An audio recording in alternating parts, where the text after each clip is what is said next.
ఏపీలో మేడం నాకు తెలిసి నా ఈ జర్నలిజం ఫీల్డ్లో ఉండండి కుల రాజకీయాలు మత రాజకీయాలు ఎక్కువ జరుగుతాయని బాగా పెద్ద పేరు ఆంధ్రప్రదేశ్కి.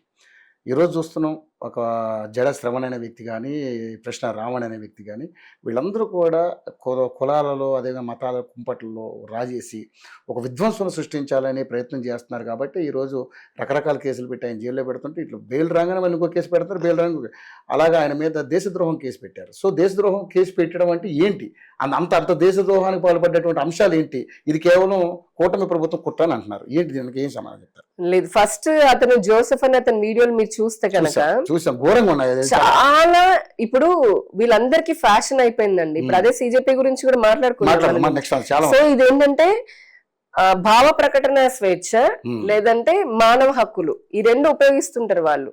మాకు స్వేచ్ఛ ఉందని, నీ భావ ప్రకటన స్వేచ్ఛ అంటే ఏంటి? ఇప్పుడు ప్రతి రాజ్యాంగము ప్రతి మనిషికి మీకు నాకు అందరికి ఇచ్చింది. ఇచ్చింది వాక్ స్వాతంత్రము, భావ ప్రకటన స్వేచ్ఛ అని అంటే నీకు ప్రభుత్వం నుంచి కానీ లేదా నీకు ఒక వ్యక్తి లాగా ఈ దేశ పౌరుడిలాగా నీకు రావాల్సిన దాంట్లో ప్రభుత్వం నుంచి ఏదైనా ఇబ్బంది వస్తే నువ్వు ఖచ్చితంగా ప్రశ్నించాలి.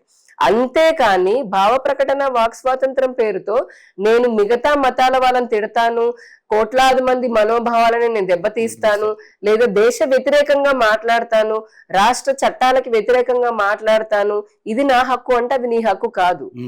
దానికి చట్టాలు ఉన్నాయి. ఏది నువ్వు ఎప్పుడైతే గనక ఈ భారతదేశంలో ఒకటి గుర్తు పెట్టుకోవాలి, ప్రెసిడెంట్ దగ్గర నుంచి కింద ఉన్నటువంటి సామాన్య వ్యక్తి వరకు కూడా ప్రతి ఒక్కరము రాజ్యాంగానికి చట్టానికి లోబడే ఉండాలి. ఎవ్వరు కూడా రాజ్యాంగానికి చట్టానికి ఎగెయిన్స్ట్ అంటే ఎబో కాదు, వారికి పైన కాదు. అటువంటిప్పుడు చట్టం చాలా స్పష్టంగా చెప్తుంది. యుఏపిఏ అంటాం, ఉపా చట్టం అని అంటాం, అతని పైన పెట్టింది. ఆ యుఏపిఏ ఏంటంటే అన్లాఫుల్ గా ఏదైతే అంటే చట్ట వ్యతిరేక కార్యకలాపాల నిర్మూలన, దాన్ని అంటే ఆపడం అనేది దాని పని. ఈ జోసెఫ్ మతాన్ని తిట్టినప్పుడు కూడా ఎన్నో ఏళ్ళ నుంచి చేస్తున్నాయి ప్రభుత్వము. హిందువులు ఎప్పుడు ఫైట్ చేస్తూనే ఉన్నారు కానీ ప్రభుత్వము సరేనాను అంటే వదిలేసి ఎందుకులే అన్నట్టుగానే చూడనట్టుగా ఉంది.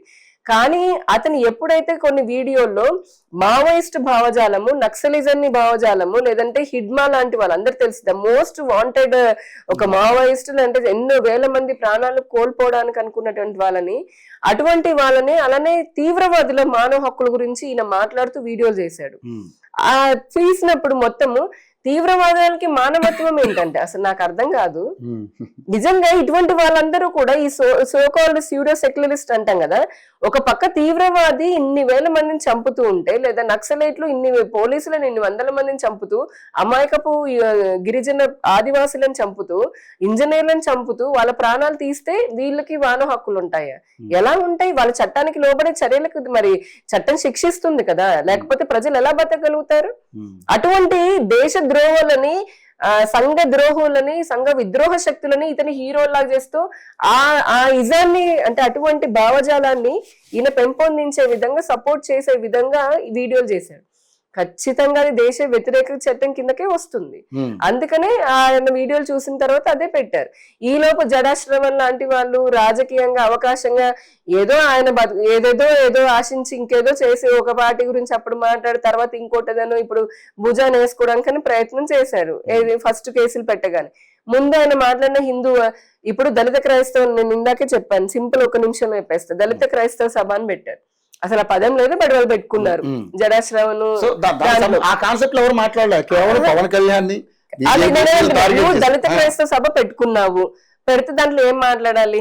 నీకు దళితుల గురించి ఇష్యూస్ ఉంటే మాట్లాడు, క్రైస్తవుల గురించో నీకు కార్యాచరణ గురించో మాట్లాడు. అది అక్కడ వచ్చిన తర్వాత నీకు సీతారాములతో సంబంధం ఏంటి? నీకు హిందూ ధర్మాన్ని ఎందుకు తిట్టాలి? నీకేమో ప్రభుత్వాన్ని, ఎన్డీఏ ప్రభుత్వాన్ని ఎందుకు అనాలి? దీని అన్నిటికీ మించి డిప్యూటీ సీఎం ను పవన్ కళ్యాణ్ గారిని, ఆయన కుటుంబాన్ని అత్యంత దారుణంగా ఎందుకు తిట్టాలి? నువ్వు పెట్టిన సభ ఏంటి, నువ్వు చేసింది ఏంటి? సరే అయినప్పటికీ దానికి కూడా ఫస్ట్ అంటే మరి అంటూ ఉంటే నా స్వేచ్ఛ నాదని ఒక పరిమితికి మించానంటే ప్రభుత్వం చర్యలు తీసుకుంటుంది. ఆయన ఆ కేసులు పెట్టిన తర్వాత బెయిల్ వచ్చింది.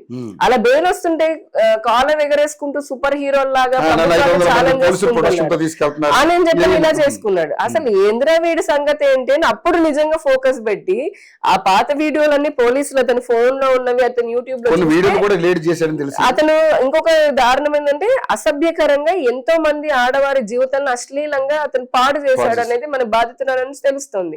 ఇంతటి వీడిని చూసిన తర్వాత, ఇంత దేశ వ్యతిరేకంగా చూసిన తర్వాత ఎలా వదిలేస్తారు? ఎప్పుడైతే యూఏపీఏ కింద పెట్టామో అప్పుడు వీళ్ళంతా ఈ జడాశ్రవణ్ లాంటి వాళ్ళు నాకేం సంబంధం అని ప్లేట్ ఫిరాయించారు.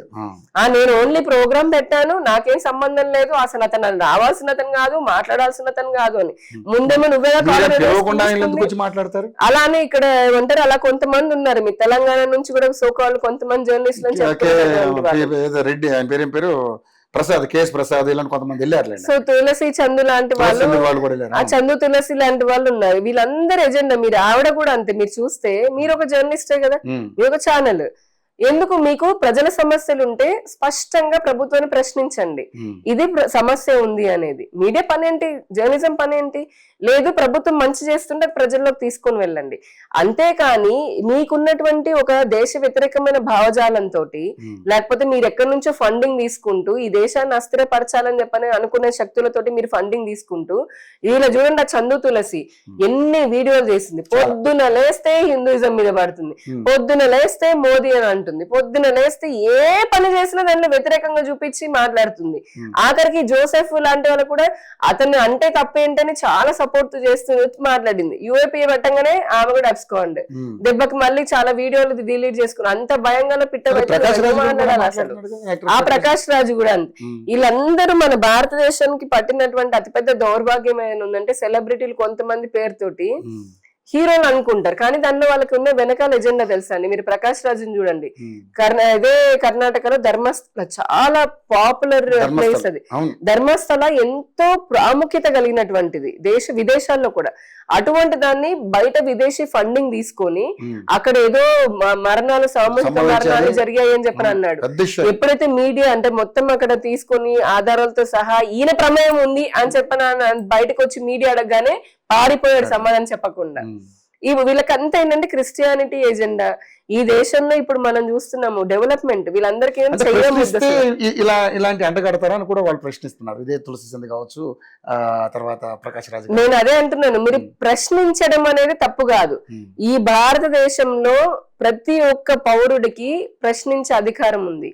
కానీ ఆ ప్రశ్న పేరుతో మీరు ప్రజల మధ్య చిచ్చు పెట్టాలను, లేదా శాంతి భద్రతలకి విఘాతం కలిగించాలని, లేదా ప్రభుత్వాలను కూల్చే పనిగా ఇప్పుడు వీళ్ళందరికీ మీరు రూట్ ఏంటంటే, ఇప్పుడు నక్సలైట్లు మనమే కాదు, తీవ్రవాదులు నక్సలైట్లు అనేది ప్రపంచం పెద్ద సమస్య. అది ఎవరు సపోర్ట్ చేస్తారు? వీళ్ళు సపోర్ట్ చేస్తారు. నక్సలిజాన్ని మార్చి 31 నాడు అమిత్ షా గారు చెప్పారు, అంటే నక్సల్ ముక్త భారత్ అనేసి. వేలాది మంది ప్రాణాలు తీస్తూ అభివృద్ధికి నోచుకోకుండా అటవీ ప్రాంతాన్ని తమ ఆయుధాలతో ఉంటూ ఉంటే అభివృద్ధి చెందుతున్న దేశంలో ఎందుకు కుదురుతాయవన్నీ?